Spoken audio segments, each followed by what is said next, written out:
Hello everyone, welcome back to our YouTube channels Nightingale nursing tutorials. तो आज की video में हम लोग पढ़ेंगे एनाटॉमी एंड फिजियोलॉजी का chapter number 11 the digestive system के बारे में। तो चलिए स्टार्ट करते हैं हम लोग। पहला इंट्रोडक्शन। तो डाइजेस्टिव सिस्टम का इंट्रोडक्शन का हम लोग बात करेंगे। तो इसमें बोला है कि जो डाइजेस्टिव सिस्टम है, digestive system is an essential body system responsible for the intake of food, ingestion, digestion, absorption of nutrient and elimination of waste product. कहने का मतलब है, अगर हम लोग इंट्रोडक्शन की बात करेंगे तो जो डाइजेस्टिव सिस्टम है वो क्या है, इंसेंशियल बॉडी पार्ट है। अब इंसेंशियल क्यों हो जाता है? अब अगर मान लीजिए हम लोग खाना खा रहे हैं, डाइजेशन ही नहीं होगा, पाचन तंत्र की क्रिया ही नहीं चलेगी, ऑब्जर्प्शन ही नहीं होगा न्यूट्रिएंट, तो हम लोग को क्या होगा, एनर्जी नहीं मिलेगा, है ना। तो क्या होगा, एनर्जी नहीं मिलेगा तो हम लोग कोई भी काम नहीं कर पाएंगे। तो इसीलिए जो भी डाइजेस्टिव सिस्टम है वो क्या है, हमारे बॉडी का इंसेंशियल है ना, इंसेंशियल बॉडी सिस्टम है। रिस्पॉन्सिबल किसके लिए होता है? Intake of food. जो भी हम लोग भोजन को माउथ के थ्रू लेते हैं, इनटेक करते हैं, वो भी इन्वॉल्वमेंट होगा। उसके बाद डाइजेशन, अगर भोजन पेट में जाएगा, स्टमक में जाने के बाद क्या होगा, वो वहाँ पे पाचन की क्रिया चलेगी।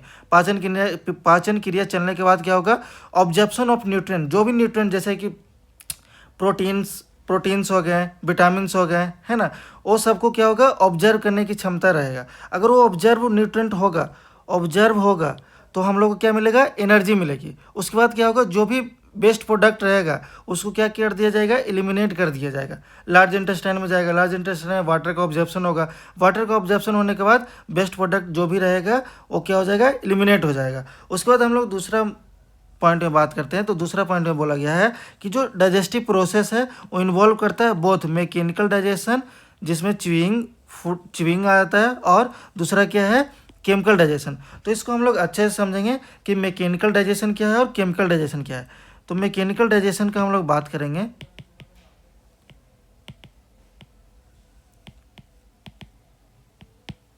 मैकेनिकल डाइजेशन, तो मैकेनिकल डाइजेशन का हम लोग बात करेंगे। तो मैकेनिकल डाइजेशन वैसा प्रक्रिया है जिसमें हम लोग फिजिकली यूज करते हैं। फिजिकली जैसे इसमें यूज किसका होगा, यूज ऑफ टीथ, टंग, है ना, एक्सेट्रा। इसमें ब्रेक डाउन ऑफ फूड क्या होगा, मैकेनिकल डाइजेशन में क्या होगा कि break down of food through involvement of teeth and tongue. वही हम लोग अगर बात करते हैं, ये तो हो गया मैकेनिकल डाइजेशन का, है ना। यही हम लोग बात करेंगे केमिकल डाइजेशन का।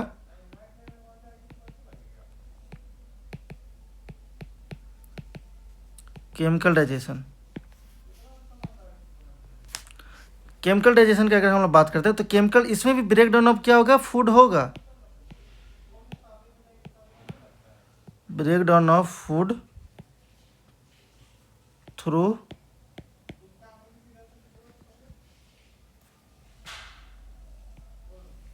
थ्रू यूज ऑफ केमिकल, है ना। मैकेनिकल डाइजेशन में क्या होगा जी, मैकेनिकल डाइजेशन में होगा कि जो भी ब्रेक डाउन ऑफ फूड होगा, फूड को क्या करेंगे हम लोग, छोटे छोटे टुकड़ों में बांटेंगे। किसका इन्वॉल्वमेंट करके, च्यूइंग कैसे होगा, अगर टीथ का इन्वॉल्वमेंट होगा तो टंग का इन्वॉल्वमेंट होगा, तो है ना, उसको हम लोग बोलेंगे मैकेनिकल डाइजेशन। ये हम लोग केमिकल डाइजेशन की बात करेंगे तो केमिकल डाइजेशन में आएगा, इसमें भी ब्रेक डाउन ऑफ फूड होगा, लेकिन किसका यूज करेंगे हम लोग, इंजाइम का यूज करेंगे, है ना। डाइजेस्टिव जूस का यूज करेंगे, जिसको गैस्ट्रिक जूस हम लोग बोलते हैं, उसका यूज करके हम लोग क्या करेंगे, उसको ब्रेक डाउन करेंगे। तो डेफिनेशन का हम लोग बात करेंगे। तो डेफिनेशन क्या बोलता है डाइजेस्टिव सिस्टम का, तो इसमें डेफिनेशन का हम लोग बात करें तो डेफिनेशन में बोल रहा है कि the digestive system is a group of organ that work together to ingest food, digest into the simpler substance, observe nutrient and eliminate waste product from the body। Same कैसा इंट्रोडक्शन वाला जैसे ही बोल रहा है, जैसे हम लोग इंट्रोडक्शन में पढ़े थे। इसमें थोड़ा सा मॉडिफाई क्या किया है कि जो डाइजेस्टिव सिस्टम क्या है, ग्रुप ऑफ ऑर्गन है। अब ग्रुप ऑफ ऑर्गन इसको क्यों बोला वो समझिएगा। ग्रुप ऑफ ऑर्गन कहने का मतलब जो भी हम लोग इंजेक्शन ऑफ फूड करते हैं, इंजेस्ट फूड करते हैं तो कहाँ करते हैं, माउथ में। माउथ से फिर भोजन कहाँ जाता है, इसोफेगस में। इसोफेगस से कहाँ जाता है? स्टमक में। स्टमक से कहाँ जाएगा? स्मॉल इंटेस्टाइन में। स्मॉल इंटेस्टाइन से लार्ज इंटेस्टाइन में। उसके बाद क्या होगा? स्क्रीट आउट होगा, एक्सक्रीशन, है ना। तो इसीलिए बोला है कि इतना सारा ऑर्गन यूज हो रहा है, इसीलिए बोला गया है कि ग्रुप ऑफ क्या है? ऑर्गन है ना। ग्रुप ऑफ ऑर्गन है जो वर्क किसके लिए करता है? इंजेक्शन ऑफ फूड और डाइजेशन में हेल्प करता है। जो भी सबस्टांस रहेगा उसको डाइजेस्ट करेगा, और डाइजेस्ट होने के बाद जो भी न्यूट्रिएंट बच जाएगा उसको क्या करेगा? ऑब्जर्व करेगा, और ऑब्जर्व करने के बाद जो भी न्यूट्रिएंट बच जाएगा उसको क्या करेगा? एलिमिनेट करेगा। हमारे बॉडी से क्या करेगा? जो भी वेस्ट प्रोडक्ट बच जाएगा उसको क्या करेगा? एलिमिनेट करेगा, है ना। नेक्स्ट हम लोग, ये तो हो गया पहला पॉइंट। नेक्स्ट पॉइंट की हम लोग बात करेंगे तो नेक्स्ट पॉइंट बोला है कि डाइजेस्टिव सिस्टम को और भी नाम से जाने जाते हैं। तो digestive system is also known as, पहला क्या है? गैस्ट्रो इंटेस्टाइनल सिस्टम और एलिमेंट्री कैनाल। तो पहला तो हो गया कि डाइजेस्टिव सिस्टम को डाइजेस्टिव सिस्टम के नाम से जानते हैं। दूसरा हो गया कि डाइजेस्टिव सिस्टम को गैस्ट्रो इंटेस्टाइनल सिस्टम बोलते हैं, इसी को जीआईटी भी बोलते हैं, है ना। गैस्ट्रो इंटेस्टाइनल ट्रैक्ट, जीआईटी का फुल फॉर्म होता है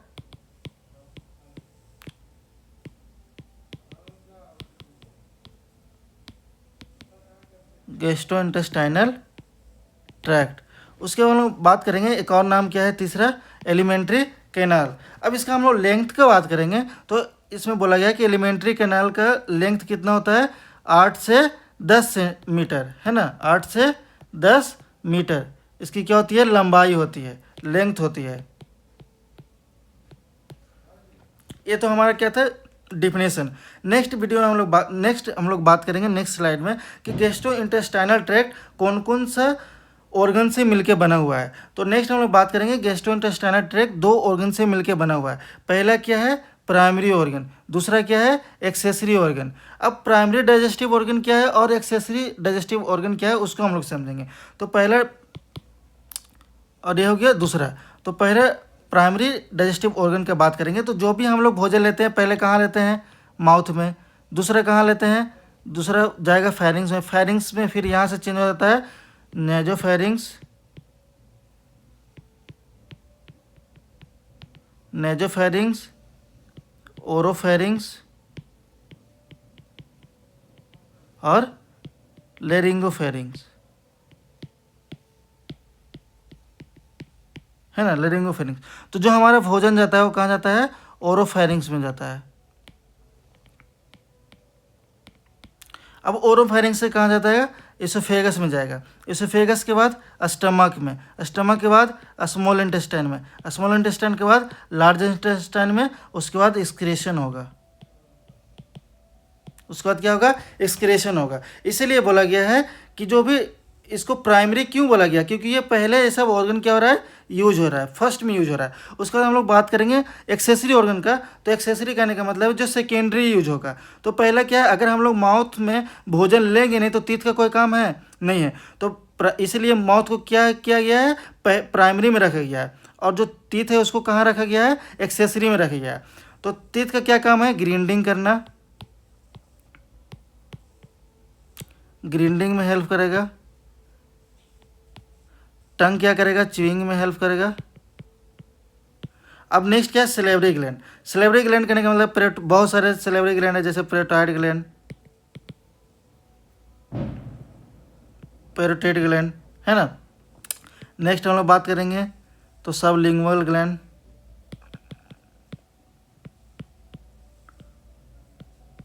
सबलिंगुअल ग्लैंड, और तीसरा क्या है?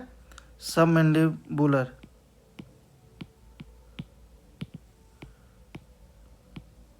Submandibular gland. उसके बाद हम लोग बात करेंगे तो लीवर। लीवर से क्या सेक्रेट होता है? बाइल, बाइल सेक्रेट होता है। ये जाके स्टोर कहाँ होता है? गोल ब्लाडर में। स्टोर कहाँ होता है? गोल ब्लाडर में। उसके बाद हम लोग बात करेंगे exocrine part of the pancreas. Pancreas से भी बहुत सारे सेक्रेट होते हैं, जैसे इंसुलिन वगैरह, इंसुलिन सेक्रेट होंगे, है ना। पेनक्रियाज से क्या सेक्रेट होता है? इंसुलिन। वो भी हेल्प करता है हमारा क्या? ग्लूकोज को मेंटेन करने में, है ना। तो जो भी हम लोग क्या पढ़े कि गैस्ट्रोइंटेस्टाइनल ट्रैक्ट है वो कौन सा ऑर्गन से मिलके बना हुआ है। तो पहला हम लोगों ने पढ़ा प्राइमरी ऑर्गन, दूसरा हम लोगों ने पढ़ा एक्सेसरी ऑर्गन। नेक्स्ट स्लाइड में हम लोग बात करेंगे प्रोसेस ऑफ डाइजेशन के बारे में। प्रोसेस ऑफ डाइजेशन का हम लोग बात करेंगे तो पहला क्या है इंजेशन, दूसरा डाइजेशन, तीसरा ऑब्जर्प्शन और चौथा एलिमिनेशन, है ना। इसी तरह अगर आपको आई होप आपको वीडियो अच्छा लगा होगा, अगर आपको वीडियो अच्छा लगा होगा तो प्लीज़ सब्सक्राइब कीजिए अगर आप इस चैनल्स पे नए हैं तो, और अपने दोस्तों में शेयर कीजिए ताकि वो भी अच्छे से पढ़ सके और अपना भविष्य बना सके। तो पहले हम लोग इसमें बात करेंगे इंजेशन का। तो इंजेशन का मतलब क्या है, intake of food, intake of food, है ना। तो इसका हम लोग डेफिनेशन की बात करेंगे। तो डेफिनेशन बोल रहा है कि इंजेशन और taking in a food and mastication are function perform by the mouth and teeth aided by the tongue. कहने का मतलब है पहला प्रोसेस क्या है इंजेशन। इंजेशन किसको बोलेंगे हम लोग, जो भी हम लोग फूड क्या करते हैं इनटेक करते हैं, है ना, इनटेक करते हैं। उसके बाद मास्टिकेशन करते हैं, मतलब च्युइंग करते हैं। च्युइंग करने के बाद जो च्युइंग फंक्शन है वो किसके द्वारा परफॉर्म किया जाता है, टीथ के द्वारा और टंग के द्वारा। उसी को हम लोग क्या बोलते हैं इंजेशन। पहले भोजन हम लोग लेंगे ही नहीं माउथ में तो डाइजेशन कैसे होगा, है ना। अब जब डाइजेशन नहीं होगा उसके बाद ऑब्जर्प्शन होगा। अगर डाइजेशन होगा ही नहीं तो ऑब्जर्प्शन कैसे होगा। अब ऑब्जर्प्शन होगा नहीं तो बेस्ट प्रोडक्ट निकलेगा कैसे। तो जो भी हमारा चार प्रोसेस है सब से इंटरलिंक्ड है ना, इंटरलिंक है। अब इंटरलिंक कैसे है, पहले तो हमने भोजन लिया, भोजन लेने के बाद क्या होगा डाइजेशन होगा, डाइजेशन के बाद क्या होगा ऑब्जर्प्शन होगा, ऑब्जर्प्शन के बाद एलिमिनेशन होगा। तो दूसरा हम लोग समझेंगे डाइजेशन कैसे होगा। तो डाइजेशन करने का मतलब है digestion occurs in the stomach and upper part of the small intestine. कहने का मतलब है कि जो भी डाइजेशन होगा वो शुरुआत कहाँ से होगा स्टमक से, है ना, और upper part of small intestine करने का मतलब ड्यूडेनम से, है ना। स्टमक से स्टार्ट होगा डाइजेशन, उसके बाद और स्मॉल इंटेस्टाइन का ड्यूडेनम पार्ट से। स्टमक से जैसे HCl वगैरह सेक्रेट होता है। नेक्स्ट हम लोग बात करेंगे ऑब्जर्प्शन। तीसरा प्रोसेस क्या है ऑब्जर्प्शन। तो ऑब्जर्प्शन करने का मतलब absorption can occurs from any part of alimentary canal mainly by small intestine. कहने का मतलब है कि जो ऑब्जर्प्शन है वो एलिमेंट्री कैनाल के कोई भी ऑर्गन से कहीं से भी स्टार्ट हो जाएंगे, लेकिन जो मेनली ऑब्जर्प्शन है जैसे विटामिन बी का हो गया, है ना, ये सब का जो जितना भी मेनली ऑब्जर्प्शन है कहाँ होगा स्मॉल इंटेस्टाइन से। कहाँ स्मॉल इंटेस्टाइन से। उसके बाद हम लोग बात करेंगे एलिमिनेशन का। तो एलिमिनेशन का एक और क्या नाम है एक्सक्रेशन। कहीं कहीं पे बुक में आप देखिएगा तो इसको क्या लिखा रहेगा एक्सक्रेशन, एलिमिनेशन की जगह पे एक्सक्रेशन। तो आप लोगों को घबराना बिल्कुल भी नहीं है, दोनों क्या है सेम वर्ड ही है। तो एलिमिनेशन का हम लोग बात करेंगे। तो इस एलिमिनेशन का डिफिनेशन क्या बोल रहा है कि large intestine observes major quantity of water and the residue is excreted in the form of faeces. कहने का मतलब है कि लार्ज इंटेस्टाइन में क्या होगा कि जितना भी हम लोग का वाटर है वहाँ उसका क्या होगा ऑब्जर्प्शन होगा। अब वाटर का ऑब्जर्प्शन होने के बाद जो भी बेस्ट प्रोडक्ट रहेंगे, जो भी बेस्ट प्रोडक्ट क्या रहेंगे, है ना, उसको क्या करेंगे फिशेस के फॉर्म में उसको क्या करेंगे एक्सक्रीट आउट करेंगे। उसी को हम लोग बोलते हैं एलिमिनेशन या एक्सक्रेशन, है ना, एलिमिनेशन या एक्सक्रेशन। ये था हमारा प्रोसेस ऑफ डाइजेशन।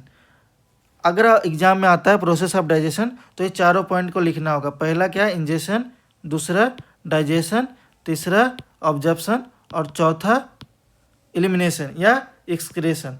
नेक्स्ट हम लोग बात करेंगे, इसी को और अच्छे तरीके से समझना है तो प्रोसेस ऑफ डाइजेशन का एक फिगर में हम समझाने का कोशिश करेंगे।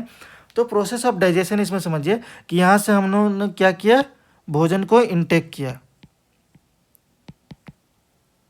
Intake food. उसके बाद भोजन कहाँ जाएगा इसोफेगस में, है ना, यहाँ पे बोलस फॉर्म में हो जाएगा।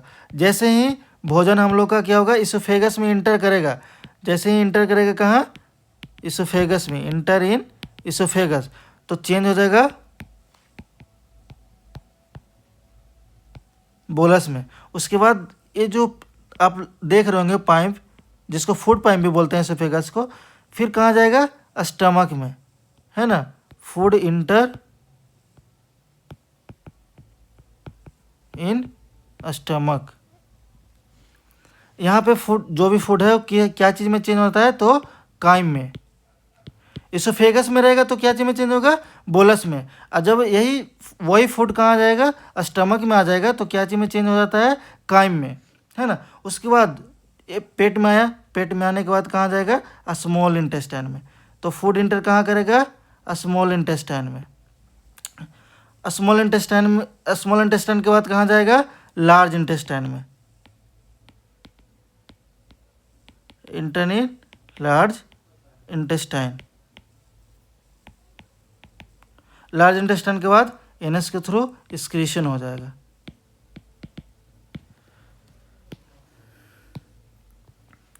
तो इसमें हम लोग बात करेंगे अगर प्रोसेस का, तो अच्छे तरीके से हम समझा देते हैं फिर से।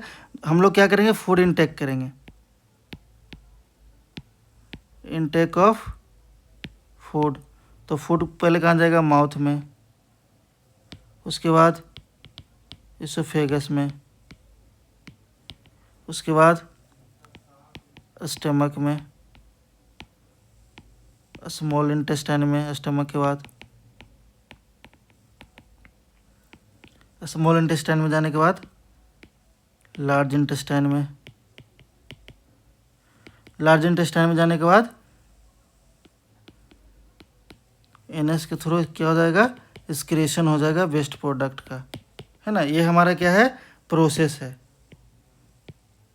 डाइजेशन का प्रोसेस है। तो आई होप आप लोग को बहुत अच्छे से समझ में आया होगा। नेक्स्ट हम लोग बात करेंगे गैस्ट्रोइंटेस्टाइनल ट्रैक्ट के बारे में। तो गैस्ट्रोइंटेस्टाइनल ट्रैक्ट का हम लोग बात करेंगे, तो पहला इसमें ऑर्गन आता है माउथ, है ना, जो हम लोग पढ़े थे उधर प्राइमरी ऑर्गन और एक्सेसरी ऑर्गन करके, प्राइमरी ऑर्गन और एक्सेसरी ऑर्गन करके। तो पहला इसमें हम लोग पढ़ते हैं माउथ के बारे में। तो इसमें बोला गया है the mouth is also known as the oral cavity and the buccal cavity. तो जो माउथ है उसको हम लोग क्या बोलते हैं, ओरल कैविटी बोलते हैं और बगल कैविटी बोलते हैं। इसमें जो पहला क्या आता है, टीथ। तो टीथ का हम लोग बात करेंगे, तो enamel is the outer covering of the teeth, it is the hardest and toughest substance in the human body. तो जो टीथ है उसका जो आउटर कवरिंग रहता है उसको हम लोग क्या बोलते हैं, इनामेल बोलते हैं। Outer covering, outer covering of teeth, उसको क्या बोलते हैं, इनामेल बोलते हैं।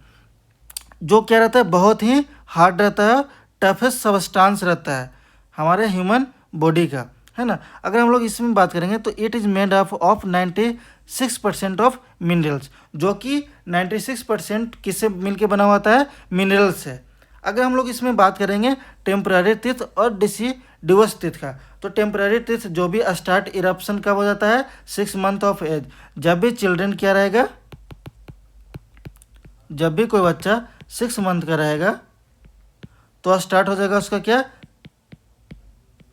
टीथ इरप्शन, है ना।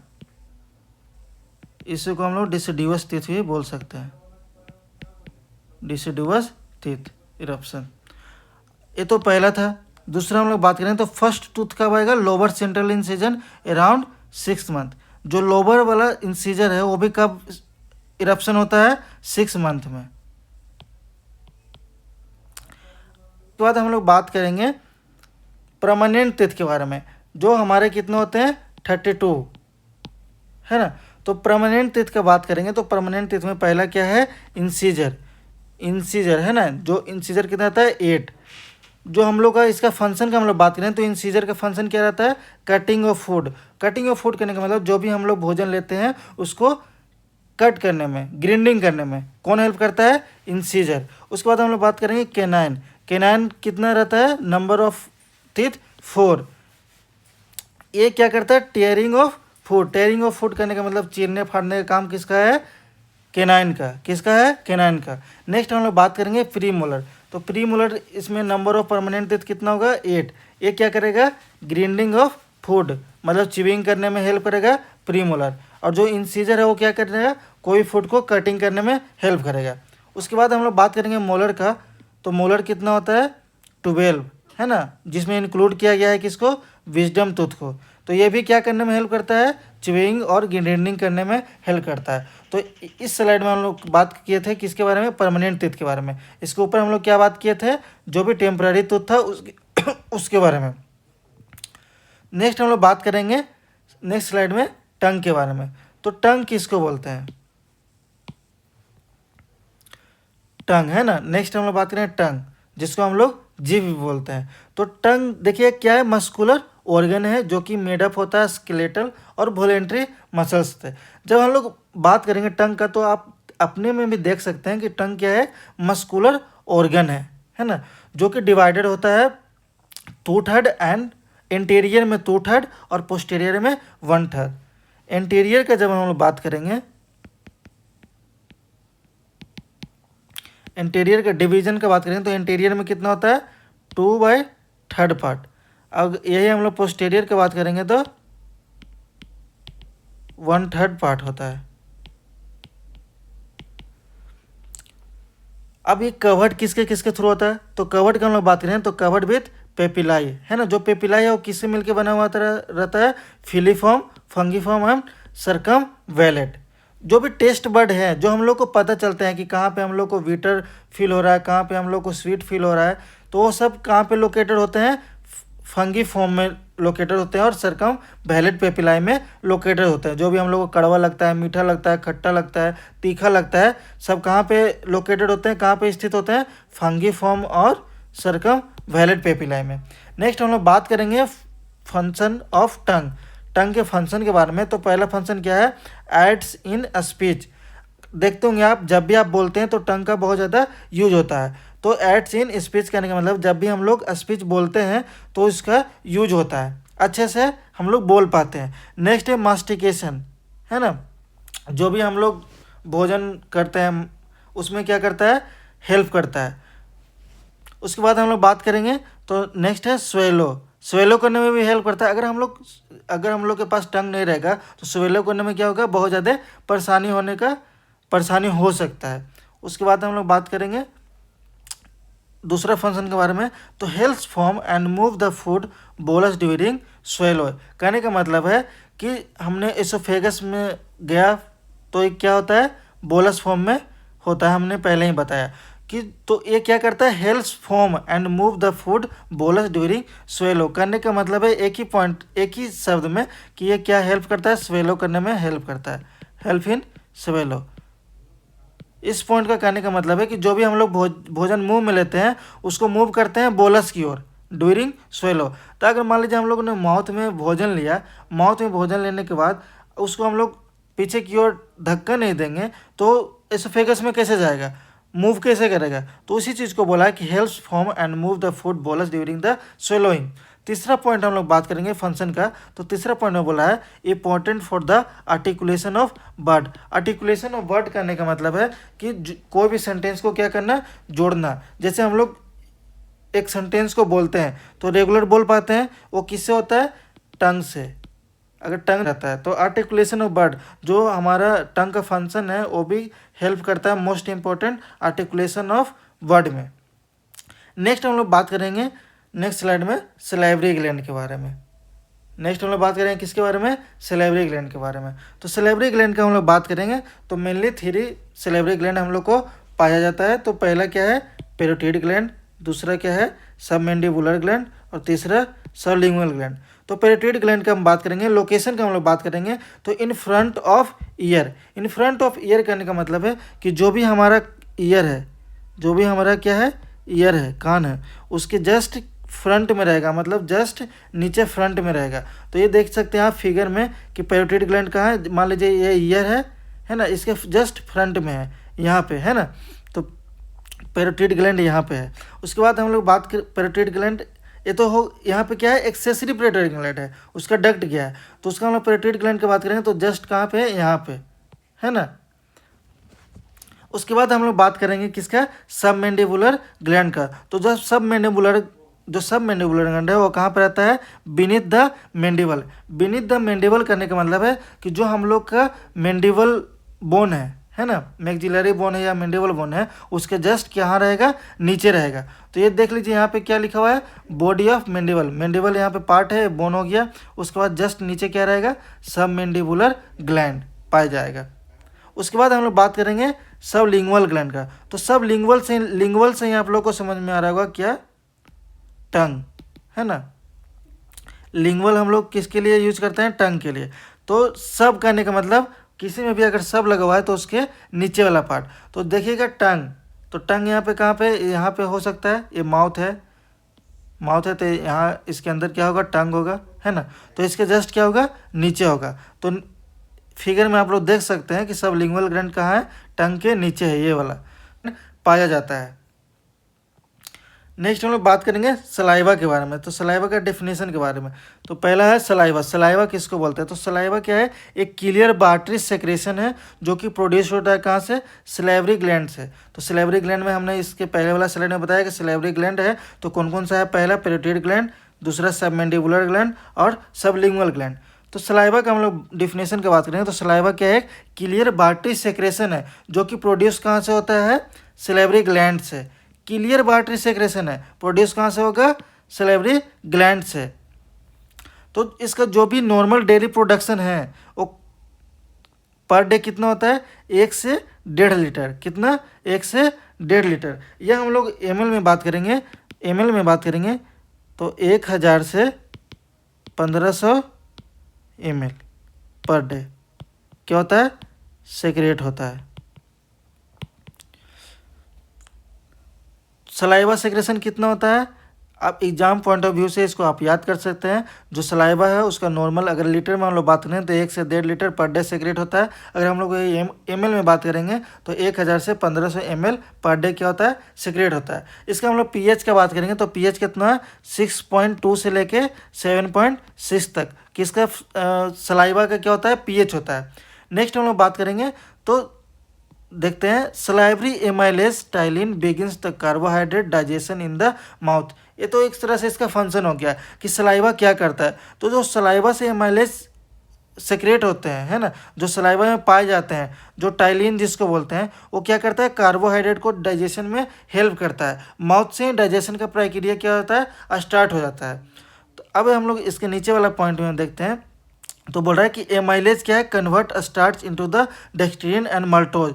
जो एमाइलेज है वो क्या करता है, स्टार्च को कन्वर्ट करता है डेक्सट्रिन और माल्टोज में। कौन कन्वर्ट करता है, तो एमाइलेज कन्वर्ट करता है।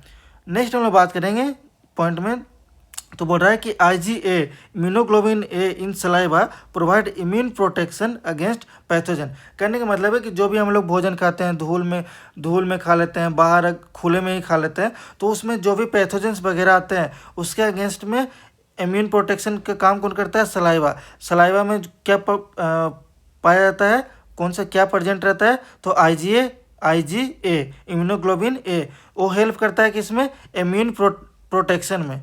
IgA किस में हेल्प करता है, इम्यून प्रोटेक्शन में।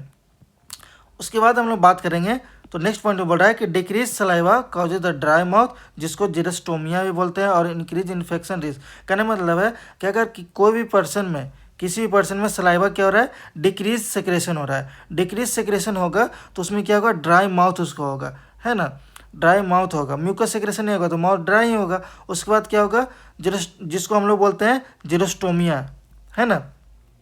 और क्या होगा, इन्फेक्शन का रिस्क बढ़ जाएगा, क्योंकि सलाइवा में क्या था, डिफेंस मैकेनिज्म का वर्क रहा था। सलाइवा का फंक्शन का हम लोग बात करेंगे तो अब आगे हम लोग बताएंगे कि सलाइवा का फंक्शन में डिफेंस का वर्क करता है। जैसे यहाँ पे ही पाया जा रहा था क्या, IgA, तो डिफेंस इम्यून प्रोटेक्शन का काम कर रहा था। तो अगर सलाइवा किसी में क्या होगा, डिक्रीज सेक्रेशन होगा, तो इम्यून प्रोटेक्शन कहाँ से करेगा, क्योंकि उसमें तो IgA मिलेगा ही नहीं। नेक्स्ट वीडियो में हम लोग बात करेंगे कंपोजिशन ऑफ सलाइवा। तो कंपोजिशन ऑफ सलाइवा का हम लोग बात करेंगे तो इसमें दो तरह से, पहला होता है वाटर और दूसरा होता है सॉलिड। तो चलिए हम लोग इसको लिखते हैं। कंपोजिशन ऑफ सलाइवा का हम लोग बात करेंगे तो पहला होता है वाटर जो 99% होते हैं, और दूसरा होता है सॉलिड जो 1% पाए जाते हैं। ये पहला हो गया, ये दूसरा हो गया। अब सॉलिड को ही दो भाग में बांटा गया है। पहला है ऑर्गेनिक,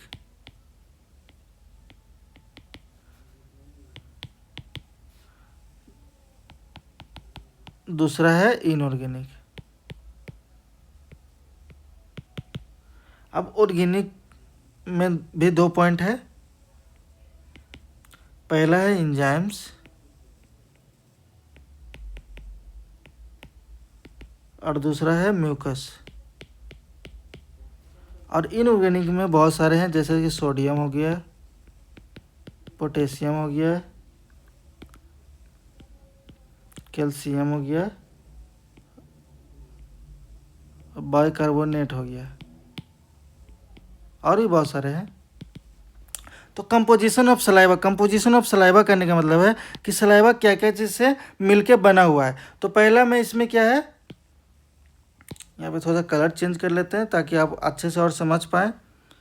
तो composition of saliva, composition of saliva करने का मतलब है कि सलाइवा क्या क्या चीज़ से मिलके बना हुआ है। तो पहला क्या है, वाटर, वाटर कितना है 99%। दूसरा क्या है, सॉलिड, सॉलिड कितना है 1%, है ना 1%। अगर ये तो वाटर हो गया 99%। अब सॉलिड में ही 2 तरह का, पहला क्या है ऑर्गेनिक, दूसरा क्या है इनऑर्गेनिक। अब ऑर्गेनिक की हम लोग बात करेंगे तो पहला है एंजाइम, दूसरा है म्यूकस।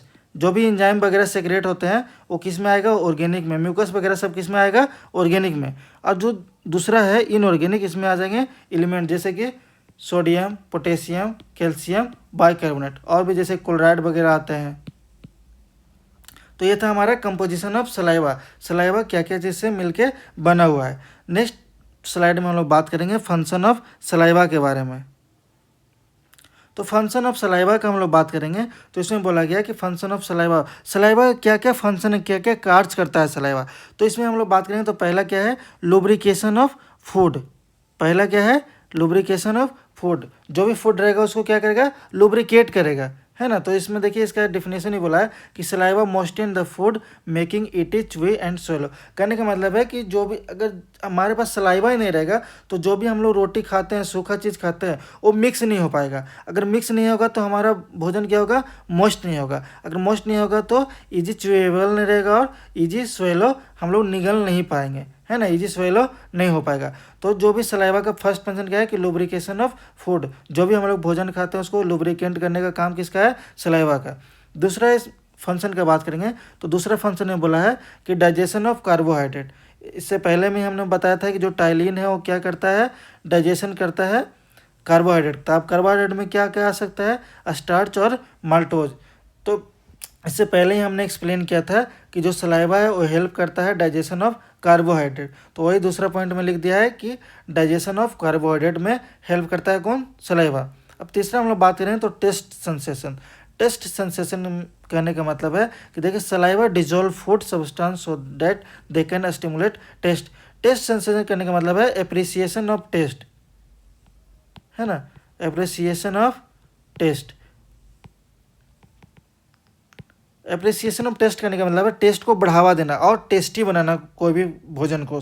अब देखिएगा कि जब भी आप रोटी खाते हैं आप चबाते जाइएगा, उसमें क्या है म्यूकस मिलते जाएगा, तो जो भी रोटी है वो उसमें थोड़ा सा स्वीटनेस आ जाएगा। अब स्वीटनेस क्यों आएगा, क्योंकि जो भी सलाइवा है उसमें क्या हो रहा है, मिक्स हो रहा है। सलाइवा क्या है, मिक्स हो रहा है और हम लोग च्यूइंग कर रहे हैं तो उसमें स्वीटनेस आएगा, तो टेस्ट बढ़ रहा है। तो इसी को बोला है टेस्ट सेंसेशन, मतलब टेस्ट को बढ़ावा देगा। उसके बाद हम लोग बात करेंगे सलाइवा क्या चीज़ में हेल्प करता है, aids of speech. Aids of speech करने का मतलब है कि जो भी सलाइवा हमारा है वो माउथ को मोस्ट करके रखता है। टंग जो कि हेल्प करता है किसमें, क्लियर स्पीच में। अगर हम लोग क्लियर बोलेंगे तो वो जो सामने वाला व्यक्ति रहेगा अच्छे से क्या कर पाएगा, सुन पाएगा। तो ये हमारा था function of saliva. Function of saliva में क्या था, पहला lubrication of food, digestion of carbohydrate, taste sensation, aids of speech. ये हमारा 4 फंक्शन था सलाइवा का। आई होप सबको अच्छे से समझ में आ रहा होगा। अगर अच्छे से समझ में आ रहा है तो वीडियो को लाइक कीजिए, सब्सक्राइब कीजिए और अपने दोस्तों को शेयर कीजिए, इसी तरीके से आसान भाषा में पढ़ने के लिए। तो चलिए नेक्स्ट बढ़ते हैं नेक्स्ट स्लाइड की ओर। तो नेक्स्ट स्लाइड में हमारा है इसोफेगस। इसोफेगस किसको बोलेंगे, तो इसोफेगस का हम लोग डिफिनेशन की बात करेंगे। यहाँ पे थोड़ा सा एक ही कलर हो जाता है तो हम लोग कलर चेंज कर लेते हैं। यहाँ पे हम लोग इसोफेगस की बात करेंगे तो इसोफेगस किसको बोलते हैं, इसका डिफिनेशन हम लोग देखते हैं। तो बोला गया कि oesophagus is a narrow part of the alimentary canal. Narrow part, narrow करने का मतलब आप, इसके बाद हम फिगर दिखाएंगे आपको, तो नैरो पार्ट फिगर बना ही देता हूँ मैं। यहाँ पे हो गया आपका नोज, यहाँ पे हो गया माउथ,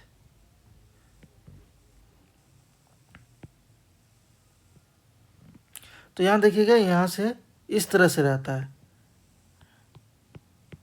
ना। उसके बाद जाके इधर स्टमक में आ जाएगा। तो जो ये है क्या है, नैरो पार्ट रहता है और पतला रहता है। तो थोड़ा सा मैंने मोटा बना दिया, और पतला रहेगा। तो क्या है, नैरो पार्ट है ना। ये क्या है, एसोफेगस।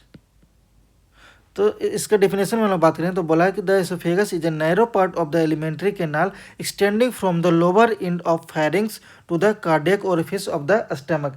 कहने का मतलब है कि जो एसोफेगस है वो नैरो पार्ट है एलिमेंट्री कैनाल का, जो कि कहाँ से कहाँ तक है, lower end of the pharynx, pharynx के लोअर पार्ट से स्टार्ट होगा और कहाँ तक जाके एंड होगा, जो स्टमक का कार्डियक ओरिफिस है, कार्डियक स्फिंक्टर है, वहाँ पे जाके एंड होगा। स्टार्ट कहाँ से होगा, start from lower end of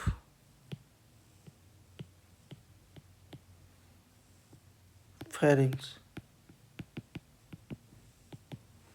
अब वो जाके स्टार्ट तो वहाँ से होगा, अब एंड कहाँ पे होगा,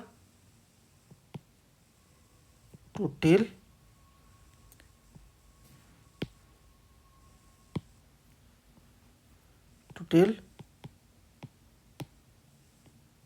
कार्डियक ओरिफिस ऑफ स्टमक, है ना।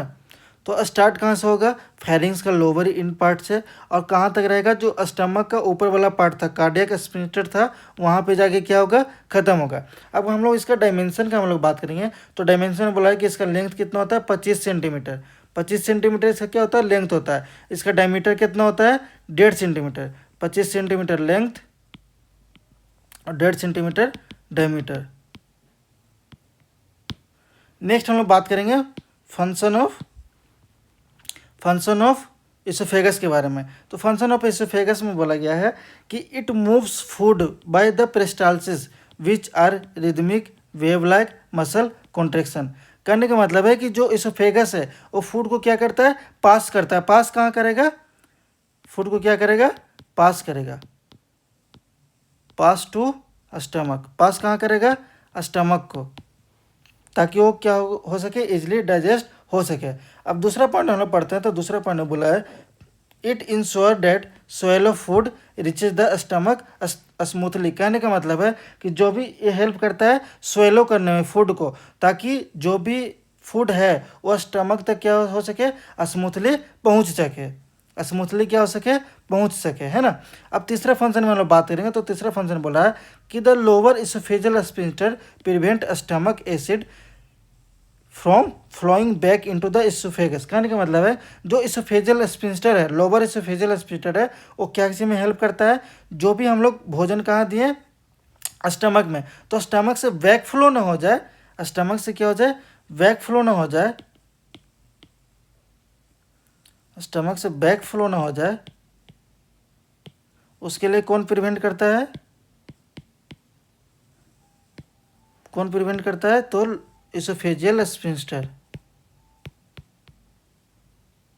इसोफेजियल स्फिंक्टर, जिसको GERD भी बोलते हैं, GERD। अब GERD का फुल फॉर्म क्या है, गैस्ट्रो इसोफेजियल रिफ्लक्स डिजीज। लिख देता हूँ मैं यहाँ पे, गैस्ट्रो इसोफेजियल रिफ्लक्स डिजीज। उससे क्या करता है, प्रिवेंट करता है। यह हमारा क्या था, फंक्शन ऑफ इसोफेगस। नेक्स्ट हम लोग बात करेंगे स्टमक के बारे में। तो स्टमक क्या है, इसका डेफिनेशन का हम लोग बात करेंगे। इसका डेफिनेशन का हम लोग बात करेंगे तो डेफिनेशन में बोला कि stomach is the most dilated part of the alimentary tract. कहने का मतलब है कि जो स्टमक है बहुत ज़्यादा डायलेटेड पार्ट है। डायलेटेड अब क्यों रहता है? क्योंकि इसमें भोजन जाके क्या होता है, स्टोर होता है, डाइजेशन का प्रक्रिया चलता है। तो कहने का मतलब है कि stomach is the most dilated part of the alimentary canal. Alimentary tract का मोस्ट डायलेटेड पार्ट है स्टमक। ये अब एक्सटेंड कहाँ से कहाँ तक रहता है? तो it extend from cardiac into the pyloric and. कहने का मतलब फिर से वही चीज़, जो कार्डियक स्फिंक्टर है वहाँ से लेकर के पाइलोरिक स्फिंक्टर तक ये एक्सटेंड रहेगा। नेक्स्ट हम लोग बात करेंगे, at its upper and it is continuous with the oesophagus and the lower and it is continuous with the duodenum. कहने का मतलब है स्टमक हम लोग फिगर देखेंगे तो इस टाइप का कुछ बनता है, इस टाइप का, है ना। तो ये क्या था, इसोफेगस। अभी तो स्टमक हो ही गया। ये क्या था, ड्यूडेनम, स्मॉल इंटेस्टाइन का पार्ट, ये स्टमक। तो वही चीज़ बोला है कि जो कंटिन्यूअस इसोफेगस, अपर की ओर कहाँ, इसोफेगस, अपर की ओर इसोफेगस, लोअर की ओर ड्यूडेनम को ये क्या करता है, कंटिन्यू करता है। नेक्स्ट हम लोग इसका पोजीशन का बात करेंगे। तो पोजीशन में बोला कि अगर हम सुपाइन पोजीशन में रहते हैं तो स्टमक ऑक्युपाई कहाँ है, parts of the epigastric region में।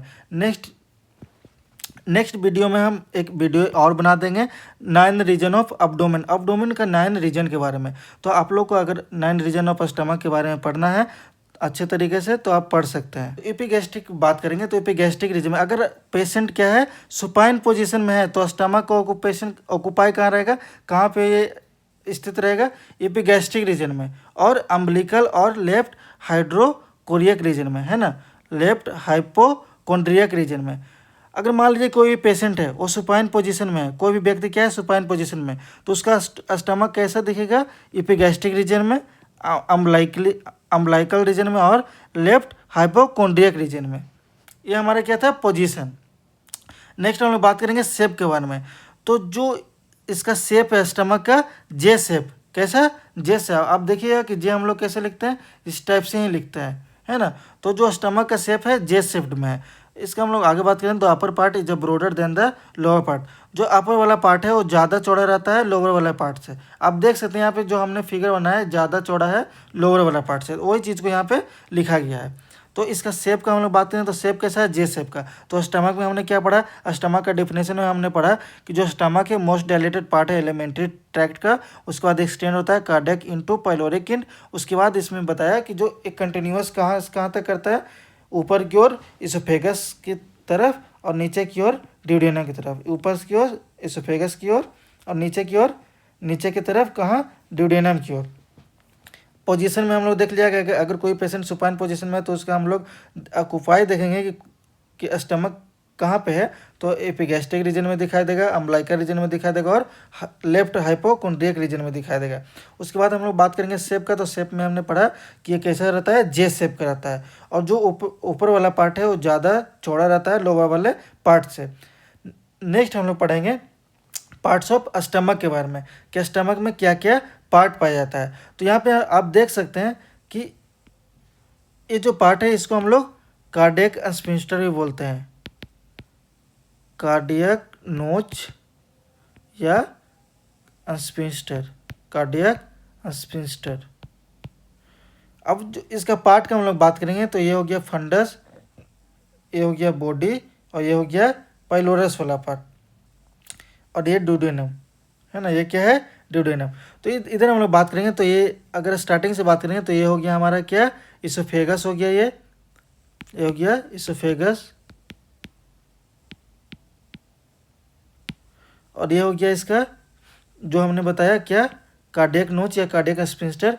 ये हम लोग का हो गया फंडस वाला पार्ट, क्या हो गया, फंडस वाला पार्ट।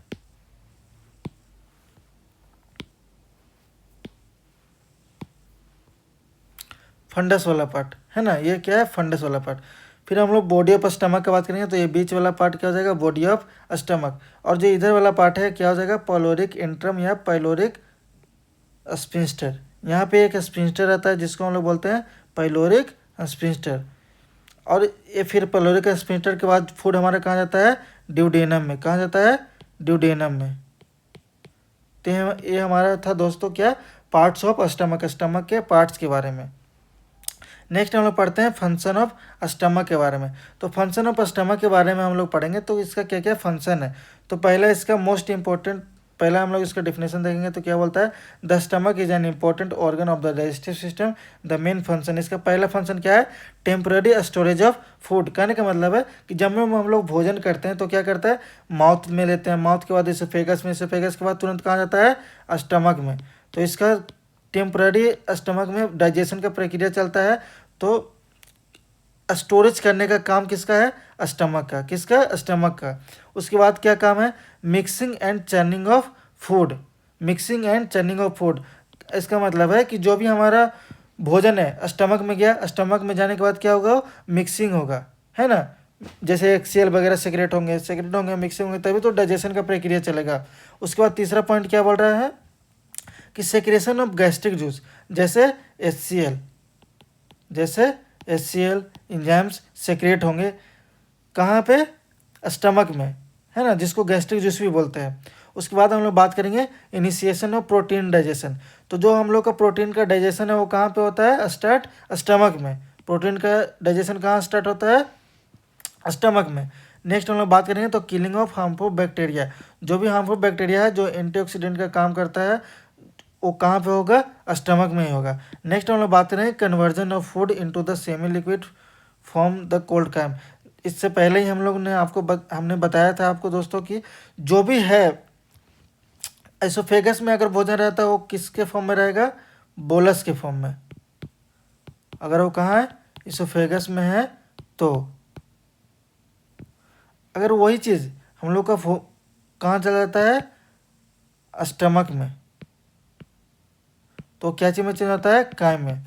अब यहाँ पे समझना होगा कि कायम में क्यों चेंज होता है, क्योंकि स्टमक में क्या होता है, बहुत सारे एंजाइम सेक्रेट होते हैं, जैसे HCl वगैरह, है ना, एसिड क्या होता है, सेक्रेट होता है। अब सेक्रेट होने से उसमें क्या होता है, इन्वॉल्वमेंट आता है। तो जो भी ये क्या है, केमिकल है एक तरह का, केमिकल में वो जाएगा तो क्या होगा, उसको हम लोग कायम बोलेंगे। और सलाइवा में अगर मिलेगा तो उसको हम लोग क्या बोलेंगे, बोलस बोलेंगे।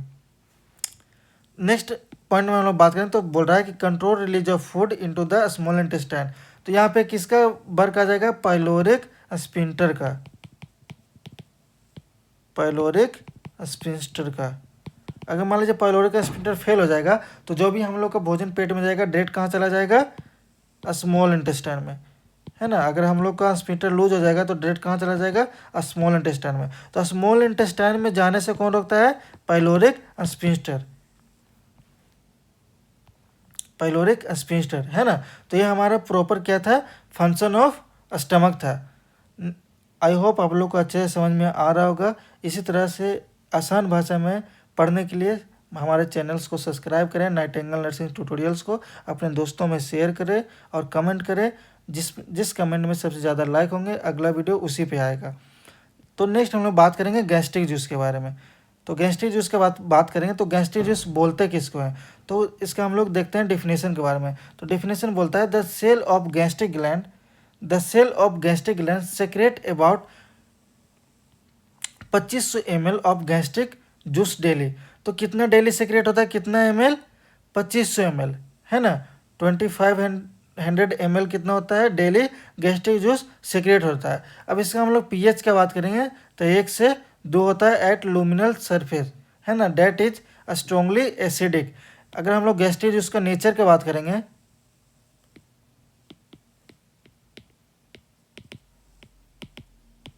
गैस्ट्रिक जूस का नेचर की बात करेंगे तो कैसा होता है, एसिडिक होता है ना। अब ये कंटेन क्या करता है, 99% वाटर और 1% सॉलिड। तो जस्ट लाइक किसके जैसा है, जस्ट लाइक किसके जैसा है दोस्तों, सलाइवा के जैसा है। जस्ट किसके जैसा है, सलाइवा के जैसा। तो ये हमारा था गैस्ट्रिक जूस का इंट्रोडक्शन। नेक्स्ट हम लोग बात करेंगे कंपोजिशन का। तो गैस्ट्रिक जूस का कंपोजिशन का हम लोग बात करेंगे, gastric juice, composition of gastric juice. तब ये तो गैस्ट्रिक जूस हो गया। अब ये बना कैसे कैसे है, वाटर 99.5% और सॉलिड 0.5%। किसी किसी बुक में इसको 99% भी बोल दिया है और इसको 1% भी बोल दिया, तो इतना कन्फ्यूजन होने का ज़रूरत नहीं है। आप इसको 99.5% भी लिख सकते हैं और 0.5% भी लिख सकते हैं। तो ये तो वाटर का हो गया। अब सॉलिड में दो तरह का, पहला क्या है ऑर्गेनिक सबस्टेंस, दूसरा क्या है इनऑर्गेनिक सबस्टेंस। अब ऑर्गेनिक में भी दो भाग में बांटा गया, पहला क्या है एंजाइम और दूसरा क्या है अदर ऑर्गेनिक सबस्टेंस। अब एंजाइम का हम लोग बात करेंगे, एंजाइम का तो जो हम लोग का एंजाइम जो रिलीज होता है, पहला क्या है पेप्सिन, दूसरा क्या है रेनिन, है ना, तीसरा गैस्ट्रिक लाइपेज, ग्लूटिनेज और यूरेज, ये सब किस में आ जाएगा एंजाइम वाले में आ जाएगा। और अदर ऑर्गेनिक सबस्टेंस की बात करेंगे तो म्यूकस आ जाएगा और कुछ कुछ इंट्रेंसिक फैक्टर है जो कि हेल्प करता है डाइजेशन में, है ना। अदर ऑर्गेनिक सबस्टेंस में बात करेंगे तो पहला क्या आ जाएगा म्यूकस आ जाएगा और इंट्रेंसिक फैक्टर आ जाएगा, इंट्रेंसिक फैक्टर आ जाएगा जो कि हेल्प करता है डाइजेशन में। नेक्स्ट बात करेंगे इनऑर्गेनिक सब्सटेंस। तो इनऑर्गेनिक सब्सटेंस की बात करेंगे तो पहला क्या है हाइड्रोक्लोरिक एसिड, दूसरा क्या है सोडियम, तीसरा calcium, potassium, bicarbonate, chloride, potassium, phosphate and sulphate. जितने भी एलिमेंट है ना, जितने भी एलिमेंट है सब किस में आ जाएगा इनऑर्गेनिक सब्सटेंस में। तो आई होप आप लोग को पूरा अच्छे से समझ में आया होगा। और इसके आगे वाला वीडियो में हम लोग पढ़ेंगे लीवर के बारे में, पेनक्रियाज के बारे में और स्मॉल इंटेस्टाइन, लार्ज इंटेस्टाइन के बारे में, लार्ज इंटेस्टाइन के पार्ट्स के बारे में और अच्छे से नेक्स्ट वीडियो में हम लोग लाएंगे। आज की वीडियो में इतना ही। आई होप आप लोग को अच्छे से समझ में आया होगा। अगर आप लोग को अच्छे से समझ में आया तो वीडियो को शेयर कीजिए, चैनल्स को सब्सक्राइब कीजिए और ऐसे ही आसान भाषा में समझने के लिए अपने दोस्तों में शेयर कीजिए और सब्सक्राइब कीजिए।